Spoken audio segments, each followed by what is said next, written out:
하나님을 아는 것에 충만하라 라는 제목의 말씀으로 하나님 말씀 선포하도록 하겠습니다. 참 이렇게 평안하게 우리 성도들이 잘 지낸 것 같아서 너무 좋습니다. 99년 6월 30일 날 저는 전도사로서 그때 당시에 수련회와 성경학교를 준비하고 있을 때 방송을 보며 깜짝 놀랐고, 아이들을 참 좋아하는 제 입장에서는 평생 동안 영원히 이런 사건은 나지 않았으면 좋겠다라는 시랜더 사건이 났습니다. 시랜더 사건을 방송하는 방송 기자들이 너무 역력하게 불타오르는 그 가운데 아이들이 죽어있는 장면들을 촬영해낼 때 저는 저건 아닌데 라는 생각도 들었고, 수련회를 취소해야 될까, 성경학교를 어떻게 하지 라는 고민에 빠진 99년 6월 30일을 기억합니다. 그때 당시에 필드 하키에서 금메달을 따고 정부에서 굉장히 귀한 선물을 받았던 한 어머니가 방송에서 이런 나라에서는 나는 살지 못합니다, 이민 가기로 작정했습니다 라는 뉴스가 또 그 연이어서 방송되어 나왔습니다. 며칠 전에 보면은 포항 땅에 비가 엄청나게 와서 그곳에 있는 사람들이 차를 이렇게 지하 주차장에 있는 차를 빼라는 방송을 듣자마자 참 보면 바로 반응한 사람, 착한 사람들이 더 위기 상황에 놓이게 되는구나 라는 생각을 갖는 그런 사건이 있었습니다. 부부가 이제 60이 넘고 노후에 같이 이렇게 재밌게 잘 지내보자 했는데 그 사건으로 통하여서 한꺼번에 하나님 나라로 가게 되는 아픔을 겪었던 방송이 나왔습니다. 그런데 좀 다르게 느껴졌던 부분은 뭐냐 하면은 제가 이렇게 여러분들의 허락을 받고 한 달 동안 쉴 때 보름 동안 지냈던 그 지역이 바로 제가 그곳에 있었습니다. 그 아파트에서 약간 떨어진 빌라에 3층에 선교사들이 지내는 한 숙소에서 제가 보름을 지냈는데, 이렇게 바라보면 그 아파트가 보이고 아파트의 주민들은 참 잘 살 거다, 행복하게 살 거다 했는데 이번 명절은 그들에게는 지옥 같은 명절을 보냈습니다. 이게 가족들이 거기에 떠났고 또 거기에서 시신이 운구되어 나가는 것을 보면서 그곳에 살고 싶겠는가라는 생각이 들었습니다. 또 자식을 먼저 떠나보냈던 그 엄마는 방송에 나와서 내가 무엇으로, 무슨 희망으로 살겠느냐 그런 이야기를 할 때 그렇게 착하고 그렇게 효성스러웠던 10몇 살짜리가 먼저 하나님 곁으로 갔을 때 또 신앙도 좋았다라고 교회의 이야기를 전해 듣게 되었습니다. 친구들이 교회 학교에 같이 중등부, 고등부 같이 다니던 애들이 교복 입고 쭈루루 나와서서 하나님 참 잘 믿었어요 라는 그런 이야기를 들었을 때 우리가 뭘 기억해야 될까, 어떻게 생각이 들었어야 될까? 잊지 말아야 될 것은 이런 어떤 절망적인 어떤 상황 속에서 하나님의 사람들은, 믿음의 대선배들은 어떻게 살았고 성경은 우리에게 뭘 이야기하고 있을까?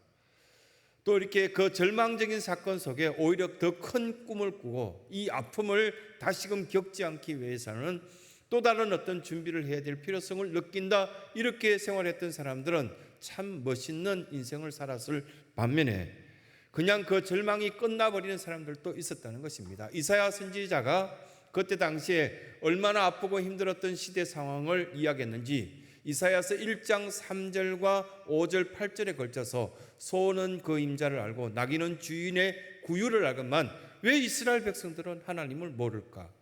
하나님을 아는 그런 백성들이 되었다면 얼마나 행복하고, 조그마한 나라지만 애굽에 포로되어 나가고 블레셋에 끌려가고 또 여러 어떤 민족들 앞에 괴로움당한 노예 같은 인생을 살지 않았지 않았을까라는 그런 이야기를 이사야 선지자는 이야기를 합니다. 그러면서 5장 8절에 가면은 이런 어떤 민족은 화 있다고 그런 어떤 표현들을 하는 것을 볼 때 얼마나 어려운 상황에서 이사야 선지자는 다시금 희망을 갖기 위한 어떤 말씀을 선포했을까라는 생각이 듭니다.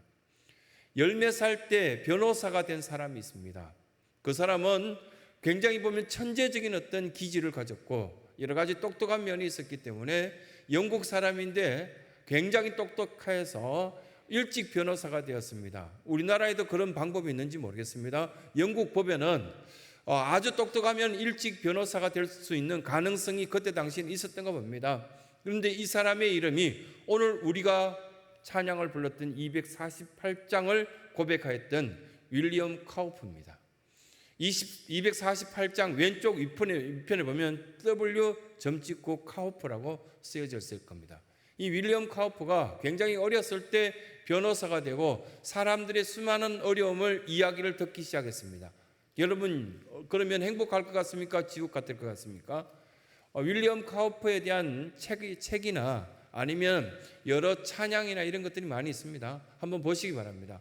그러면 그 카우프가 경험했던 것들을 이렇게 경험한 내용들을 열거하였던 내용들을 쭉 보면요, 어떤 사람은 우리 명절에 형제들이 반갑게 만났지만 서로 총질하고 칼질하고 싸웠던 그런 일들도 있었습니다.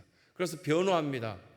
변호하다 보니까 어떤 문제가 생겼냐면 겨우 10몇 살짜리가 변호사가 되어서 그 어려운 이야기를 듣다 보니까 마음의 상처가 되고 어떻게 표현되어 있냐면 정신착란증이 그에게 찾아왔다, 그렇게 표현합니다.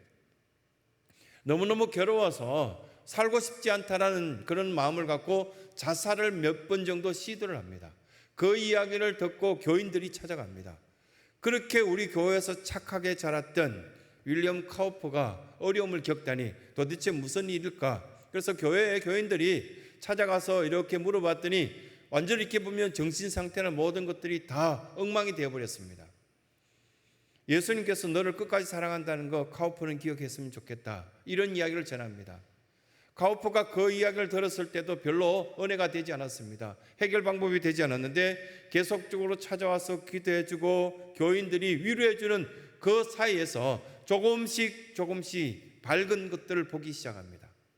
이제까지 어려움 겪고 서로 죽이겠다, 그리고 또 서로 이렇게 심판을 바란다, 그런 어떤 송사에 대한 문제를 이야기를 듣다가 교인들이 전하는 하나님의 사랑을 전해 듣기 시작하고 난 뒤에 그때부터 시작해서 고백한 것이 찬송가 248장 1절입니다. 샘물과 같은 보혈은 임마누엘 피로다. 이 샘의 죄를 씻으면 정하게 되겠네.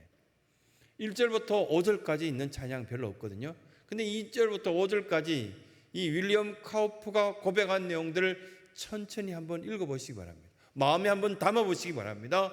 혹시나 명절로 통하여서 가족들을 만나고 친구들을 만났을 때 상처를 받고 괴로움을 경험했다, 그러면 윌리엄 카우프처럼 하나님 앞에서 나와서 샘물과 같은 주의 보혈은 임마누엘 보혈로서 나를 깨끗하게 씻겨주시고 정하게 되겠네. 그는 마치 어려움 속에서 절망적인 많은 사람들이 예수 그리스도를 만남으로 통하여서 생명의 길을 찾았던 것처럼 고백하게 되는 그런 은혜가 우리 가운데 있다는 사실을 말씀 가운데 교훈하는 것을 보게 됩니다. 하나님을 알게 되면 우리는 세상의 수많은 찌들렸던 것들이 해결되어 나가는 것들을 경험하게 될 것입니다. 그러면서 우리에게 이런 메시지를 선포하고 있습니다. 이사야서 11장 1절에서 9절까지 메시지는 우리의 뿌리는 하나님의 약속이 있다라는 말씀입니다. 세상 사람들은 우리에게 상처를 주고 여러 가지 아픔을 준다 할지라도 우리는 뿌리가 건강하면, 우리의 뿌리는 하나님의 약속이 있는 그런 사람이라면 그것 정도는 휘청 한번 하였다가 제자리 쓰면 된다라는 말씀을 깨닫게 된다는 사실입니다. 이번 명절에 제가 이렇게 혼자 집에서 TV도 보고 여유를 갖고 지내다가 뭔가 깨닫게 된 것이 있었습니다. 저와 여러분들 가운데 고향이 같으신 분들이 굉장히 많던데요. 여러분들 고향이 어디입니까? 저는 저에게 이렇게 이모들이 꽤 많았는데요. 제 이모들이 제 고향은 어디를 알려주셨냐면 다리 밑이라 했습니다. 그래서 이모들이 저만 보면 놀린다고 너는 다리 밑에서 주워왔다. 그래서 한 번은 한 8, 9살 때 집 나가서 다리 밑에 가본 적이 있습니다. 근데 아무도 없던데요, 이 명절에. 근데 그런 경험을 하면서 다른 사람들에게도 이렇게 고향이 다리 밑인 사람이 많다는 것을 제가 알았습니다. 이런 이야기를 왜 할까? 그 아이들이 그냥 농담해서 보였는데 아이들은 그것을 믿는 사람들도 있지 않습니까? 예언대로 다윗은 하나님께서 자기에게 주신 이 말씀은 결국 자기에게 이루어진다는 확신을 갖고 살았던 사람이 다윗입니다. 어떤 사람이 어떤 이야기를 하든지 다윗은 언약대로 자기에게 이루어진다는 확신을 갖고 살았던 사람입니다. 성경을 마음에 담았다면 여러분 그 담은 말씀이 약속대로 이루어질 것이라고 확신하셔야 됩니다. 그냥 하나님의 말씀은 하나님 말씀이고 나는 그 약속대로 이루어지지 않을 거다, 그냥 나에게는 아무 관계가 없다라고 생각되어지는 그것은 신앙생활 아니라는 것을 이 성경은 우리에게 교훈하고 있다는 사실입니다. 이사야 선지자는 처음부터 어른이 아니었습니다. 아시다시피 이사야서 1장부터 시작해서 점점 나가면 6장 정도 가면 자기 친척 가운데 이스라엘 왕 우시아를 설명하면서 우시아가 죽던 해 자기는 굉장히 충격을 받고, 아니 내가 그렇게 의지하였던, 보면 성경학자들이 이야기한다면 4천 정도 되었을 것이다, 그렇게 설명하고 있는데 어쨌든 멀지 않는 친척이 우시아 왕이었습니다.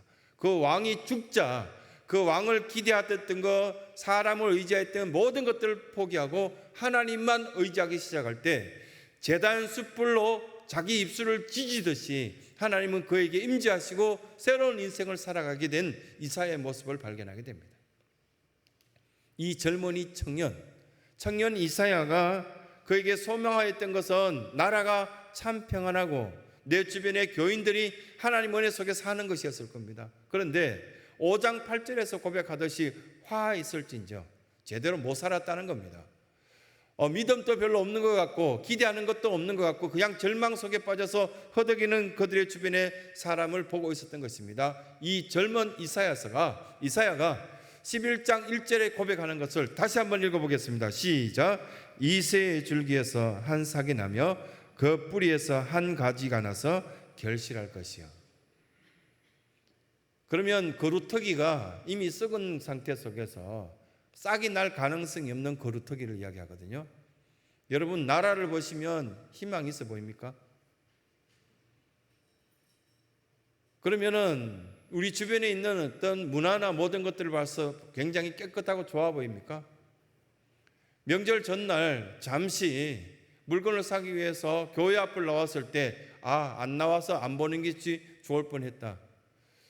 술 취해서 막 이렇게 널브러져 있는 젊은이, 담배를 물고 있는 젊은 아가씨, 이런 모습들을 안 봤으면 좋았을 뻔했는데 라는 생각을 갖고 집에 다시 들어갔거든요. 이사야가 이렇게 보는 어떤 시대적인 상황은 이보다 훨씬 더 심각했다고 합니다. 그루터기에서 싹이 날 가능성이 없었습니다. 그런데 그 싹이 난 그루터기가 가지가 생기고 가지 위에 잎이 나고 열매가 맺혔다, 그렇게 이야기하고 있습니다. 성경을 마음에 담았더니 그 마음의 역사가 드디어 결실의 과정까지 있는 모습을 보게 되었다, 그 말씀을 하시는 겁니다. 우리에게 뿌리는 하나님의 약속입니다. 그 약속대로 이루어진 것을 보고 있습니다. 그 다윗의 후손은 아무것도 아닌 후손이었음에도 불구하고 메시아가 그 가문에서 나왔다는 것을 말씀 가운데 가르쳐주고 있습니다. 하나님을 믿고 우리는 문제 해결을 예수님께 맡겨드렸을 때 예수님께서는 그 뿌리에서 가지가 자라서 열매가 맺히는 것들을 우리에게 말씀하고 있는 아주 핵심적인 어떤 교훈을 이 명절 가운데 우리에게 말씀하고 있는 것입니다. 또 한 가지는 하나님을 알게 되면 이것은 이론이 아니라 체험적인 경험을 우리는 하게 될 것을 말씀 가운데 가르쳐주고 있습니다. 신앙생활하면 믿고 있다는 그 자체가 굉장히 많이 배운 것, 이론적인 것으로 생각합니다. 나는 사도신경도 암기하고요, 성경 공부 이것도 이렇게 배웠고요, 그리고 또 직분도 이렇게 갖고 있습니다. 그건 아무것도 아니라는 생각이 간혹 듭니다. 신앙은 이론이 아니라 체험입니다. 내가 어떤 열매를 봄에 심었더니 이제 가을이 접어들기 전에 그 열매가 맺힌 것을 볼 때 멋지다, 이 정도는 되는 신앙생활 되어야 되지 않겠나 생각됩니다. 새벽에 나와서 기도했더니 어떤 어려움과 폭풍 속에서도 나를 지켜주시던 하나님의 그 기적을 나는 경험하였다. 이 정도는 되는 신앙생활을 해야 될 텐데 그것들을 하지 못하는 이론적인 신앙생활은 아무것도 우리에게 행복감을 주지도 못하고 종교생활 속에 괴롭다라는 이야기만 하고 있는 우리 모습을 보게 됩니다. 그래서 더 멋진 설교를 듣고 싶어하고 더 멋진 사랑을 경험하고 싶어하지만 정작 그것을 담을 만한 그릇이 예비되지 않았을 때는 아무것도 체험할 수 없다는 것입니다. 내가 회개해야 했더니 여러분 무엇을 경험했습니까? 새로운 시작을 경험했겠죠. 예수 그리스도를 믿고 내가 과거에 먹었던 것, 가졌던 것 끊어버리고 새로운 어떤 출발하였을 때 새로운 시작이 우리에게 놓여졌던 것을 보게 됩니다. 새로운 시작은 성장을 주게 됩니다. 이 새로운 시작은 잎이 나고 열매가 맺히는 새로운 성장과 어느 정도 수준이 달라지는 쑥쑥 커가는 우리의 어떤 아름다운 모습들을 보게 되죠. 그런 어떤 성장 속에서 또 한 가지는 드러난 것이 열매입니다. 그래도 가을이 되면 열매에 대한 기쁨은 모두가 기대하는 것입니다. 어느 정도 나이가 되면 좀 쉴 수 있는 여유와 친척들을 만났을 때 나눌 수 있는 여유가 우리는 기대하는 삶이 아니겠습니까? 신앙생활도 이와 마찬가지인 것을 보게 됩니다. 하나님을 아는 자들, 하나님을 믿는 사람들은 이론이 아니라 그 체험 속에 얻어지는 열매가 있다는 사실을 말씀 가운데 뚜렷하게 하고 있습니다. 이것 가운데 대표적인 예가 누가복음 15장에 있습니다. 누가복음 15장에 보면 누가복음 15장 1절과 2절에 걸쳐서 이렇게 쭉 읽어가다 보면 예수님께서 비유로 말씀하시되 라고 시작합니다. 그러고 난 뒤에 몇 가지 예를 들어서 비유로 이야기하는데 그 한 가지가 보면 둘째 아들에 대해서 이야기합니다. 이 둘째 아들은 굉장히 보면 아버지의 마음을 많이 아프게 하는 아들이었습니다. 여러분들이 다 알고 있지 않습니까? 이 둘째 아들이 아버지에게 아직도 돌아가시지도 않고 건강한 아버지에게 나에게 물려줄 재산 주십시오 지금. 그래서 그 재산 갖고 큰 도시로 가서 방탕하기 시작합니다. 먹고 마시고 그리고 놀기 시작합니다. 그래요. 대체로 보면 연예인들이 똑같은 이야기를 합니다. 똑같은 이야기를 반복해야 합니다. 사람을 믿었더니 속았다. 매일같이 수억씩 벌었던 그 돈이 내 주변 사람들이 다 갖고 갔다. 속였다. 망하였다. 괴롭다. 이렇게 해서 원점으로 돌아옵니다. 그런데 대체로 보면 그 절망에서 끝나버리는 사람이 많은가 반면에 크리스찬들의 특징이 뭐냐면 하나님 아버지께 돌아오는 것이 바로 시작이요, 새로운 꿈을 꿀 수 있고 새로운 어떤 영향을 받을 수밖에 없는 그런 은혜를 우리에게 주신 것들을 말씀하고 있습니다. 누가복음 15장에 보면 조금 전에 이사야가 말씀을 전하였을 때 많은 사람들에게 영향을 준 것처럼 그들은 다시금 돌아와서 회개하고 그 회개한 그 자리에서 성장이 있고 성장이 있는 그 위에서 열매가 맺히는 것들을 보게 된 것처럼 이 누가복음 15장에는 이 둘째 아들이 역시 아버지 집에 돌아가는 것이 내가 최선의 선택을 하는 것이다 라는 결정을 하죠. 그래서 나의 아버지는 나를 받아주실 것이다. 아버지 집에는 먹을 것이 많을 것이다. 아버지 집에 가면 이 모든 문제가 해결될 것이다 라는 결정을 내리자 아버지 집으로 돌아가는 실천을 하게 됩니다. 이것이 회개였습니다. 두 번째, 아버지를 다시금 만나서 자신을 품꾼의 하나로 서 주십시오라는 부탁을 합니다. 그래서 아버지는 기다렸다는 듯이 그 아들을 안고 새 옷을 입히고 가락지를 끼우고 모든 권리와 명예를 회복시켜 줍니다. 이것이 신앙생활의 성장을 우리에게 말씀하고 있습니다. 세 번째, 열매를 보게 합니다. 송아지를 잡아서 이웃들을 불러와서 잃어버렸던 내 자식이 돌아와서 잔치를 벌인다, 이런 표현을 해주고 있습니다. 매번 우리는 이 성전에 들어올 때 잔치와 같은 생활을 할 수 있다라는 말씀을 직접 보여주신 메시지가 누가복음 15장입니다. 국문학자 중에 굉장히 우리나라에서 유명한 국문학자를 신학교 교육받을 때 소개받아서 그분과 함께 대화하다가 깜짝 놀라는 이야기를 하시더라고요. 자기는 최근까지 언크리스찬, 즉 예수님을 믿지 않는 사람이었다, 그렇게 표현하시더라고요. 그러다가 어느 순간 누군가가 소개하여서 누가복음 15장을 읽어보라 해서 읽다가 이거는 문학 작품 중에 최고의 작품이다라는 생각이 들었다는 겁니다. 어떻게 이런 작품이 성경에 있을 수 있을까라는 생각을 가졌고 그것을 자기 자신의 이야기로 받아들이고 자기가 드디어 교회로 나오기 시작했다, 그런 표현을 하시더라고요. 욥기서 같은 어떤 말씀은 상담학적인 어떤 부분이나 문학적인 부분에서 최고의 작품이다, 이런 표현을 하시면서 자기도 최근까지는 언크리스찬, 예수 그리스도를 믿지 않고 그것을 알지 못했던 사람이지만 하나님을 알기 시작하면서 아주 귀한 보배를 발견하고 귀한 것들을 받아들이게 되었다, 그런 말씀들을 저에게 해주셨습니다. 누가복음 15장에서 나오는 이 둘째 아들이 발견한 그 아주 독특한 직접 체험함으로써 이론이 아니라 체험함으로써 하나님의 깊이 있는 사랑을 체험한 것처럼 우리는 성전에 우리를 사랑한다고 부르시면서 우리에게 하시는 메시지가 여기에 담겨져 있습니다. 이새라는 사람, 여기 이사야서 11장 1절에 나오는 다윗의 그 어른, 그 윗대 어른 중에 이새의 줄기에서 메시아가 나올 것이다, 그렇게 표현하고 있는데, 이새라는 이 사람은 베들레헴 땅에서 농사 짓는 가난한 사람이었습니다. 어떤 기대도 할 수 없고 어떤 것도 꿈꿀 수 없는 사람이었지만 하나님의 약속은 그들에게 주어졌고 약속을 믿는 그 사람들에게는 구체화되었고 체험되어진 모습들을 말씀 가운데 가르쳐주고 있습니다. 5절 보시기 바랍니다. 5절에는 이렇게 말씀합니다. 첫 시작을 공의로 그의 허리띠를 삼으며 성실로 그의 몸에 띠를 삼으리라. 만약에 우리가 예수 그리스도를 알고 하나님을 제대로 알아간다면 공의로 그의 삶을 살아가는 사람에게는 그의 허리띠를 삼으리라, 힘이 되어주겠다, 그렇게 말씀하시면서 우리에게 약속하신 것이 있습니다.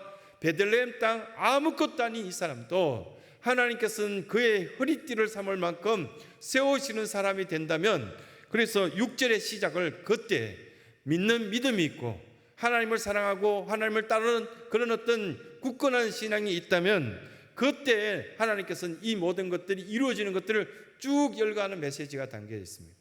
열거된 메시지 여러분 많이 들어보셨을 겁니다. 이 메시지 가운데 보면 이리가 누구랑 같이 있다고요? 어린 양과 함께 지내고요. 또 보면은 이 말씀 가운데 보면 표범이 염소와 같이 함께 누워 있고요. 그리고 그 다음 말씀에 보면 더 기가 막히는 것이 있는데, 송아지와 그리고 어린 사자가 누워 있는데 어린아이가 와서 그 어린 사자와 이 송아지를 질질 끌고 가도 가만히 있는 그 모습들을 여기서 보여주고 있습니다. 이렇게 뭐 친한 사람 집에 놀러 갔더니 꼬맹이가 하나가 강아지 위에, 큰 강아지가 그 집에 있었는데 그 강아지 위에 막 누워 자기도 하고요, 그 강아지를 막 껴안기도 하고 목을 조르기도 하고 막 그러는데, 그 강아지는 굉장히 큰 강아지인데 이게 눈으로 봐도 무서운데 그 강아지는 그 어린아이를 해치지 않았습니다. 자기를 사랑하는지 알고요, 자기를 예뻐하는지 그 강아지는 알기 때문에 그 덩치를 한 번만 물어버리면 그 어린아이는 큰일 날 것인데, 그리고 그 어린아이가 아주 조그만한 꼬맹이가 그 강아지 목을 껴안고 질질 끌고 가는데도 그냥 가만히 있더라고요. 이런 일이 가능하구나. 내 눈앞에서도 저런 모습을 보면 그때 예수님의 정신과 예수 그리스도의 마음이 그 가운데 있다면 이것들이 가능하겠구나라는 것을 볼 수 있었습니다. 우리 주변은 다 맹수들만 널려있는 그런 어떤 현상들을 자주 보지 않습니까? 그러나 예수님의 공의가 그 땅에 있고 예수 그리스도의 이름으로 살아가는 사람들이 주변에 널려있게 된다면 이리와 어린 양이 함께 할 수 있다고요.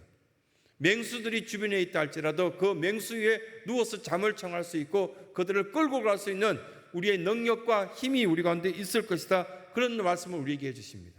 이것들이 이론으로 가능할까?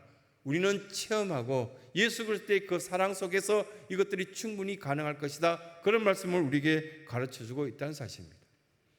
그러면서 우리에게 마지막으로 이런 어떤 결단의 말씀을 주십니다. 하나님을 아는 지식이 결국은 우리를 충만하게 만들 것이다. 하나님을 아는 지식이 있다라고 대부분 생각합니다. 제대로 된 훈련을 한 번도 경험하지 못한 우리에게 하나님에 대한 아는 지식이 있다라고 말할 수 있을까? 내가 정말 눈물을 흘려가면서 예수님의 그 사랑을 깊이 있게 체험한 적이 한 번도 불꽃이 타오른 적이 없는 우리의 신앙생활 가운데 이런 체험이 가능할까? 그런 말씀을 우리에게 주시고 있는 겁니다. 안다라는 말, 야다라는 말, 이 히브리어 이 야다라는 말은 부부가 관계를 가졌을 때 안다, 야다를 씁니다. 하나님이 우리를 볼 때 우리는 모든 내면까지 다 알고 계시는 그 하나님의 전능하심을 우리는 표현할 때 야다로 표현할 수 있겠죠. 결혼생활 한 30년 해보니까요, 아내를 조금 알겠고요, 아내가 나를 좀 아는 것 같다라는 생각이 듭니다. 이건 야다라고 표현할 수 있겠죠. 우리는 신앙생활을 하면서 간혹 보면은 한 번 정도 만났는데 너 그 사람 아냐? 내가 잘 알지? 이렇게 표현합니다. 정치인들이 표현하듯이 그렇게 표현합니다. 아는 거 아닙니다. 만난 적이 있겠죠. 본 적이 있겠죠. 그걸 야다라고 표현할 수 없는 겁니다. 아담이 하와를 보았을 때 사랑스럽고 그리고 또한 귀한 존재로 여겼을 때 그 속에서 깊이 있는 부부 생활을 하였을 때 그걸 야다라고 표현한 것 아니겠습니까? 하나님을 우리는 알고 있을까요? 부부처럼 알고 있고 서로 사랑하며 우리 내면까지 나의 필요성을 다 알고 있는 그 하나님께서 우리에게 필요적절히 채워주시는 것처럼 알고 있음으로써 깨닫게 됨으로써 충분히 우리는 충만할 수 있다는 사실을 이 말씀으로 교훈하실 때 무엇을 알고 있느냐 우리에게 묻고 계시는 하나님의 검성을 듣게 됩니다. 그러면서 우리에게 9절에 이렇게 말씀합니다. 해됨도 없고 상함도 없을 것이니 어떻게 하면 해됨도 없고 상함도 없는 그런 생활을 가능할까? 우리는 하나님을 제대로 알고 마치 부부처럼 하나님과 동행할 수 있는 그 신앙생활 된다면 해됨도 없고 상함이 없는 그 깊이 있는 생활 되지 않을까? 그런 말씀들을 우리에게 해주시는 것입니다. 불편하다고 말씀하실까요? 아닙니다. 이 성전에 있는 모든 신성의 사랑하는 성도들에게 해됨도 없고 상함도 없고 그리고 복되게 아름답게 행복하다는 그 고백을 할 수 있는 일체의 비결이 있는데 왜 그렇게 괴롭게 생활하느냐 이렇게 묻고 계시지 않는가 그런 생각이 듭니다. 어떻게 보면 이것을 지식이라고 표현되어 있지만 이걸 바꿔보고 싶습니다. 하나님에 대한 지식이 있는 것이 아니라 하나님에 대한 제대로 된 믿음이 있으면 이 문제는 문제가 아니라는 사실을 말씀 가운데 가르쳐주고 있습니다. 그래서 9절 맨 끝부분에 이렇게 표현하고 있습니다.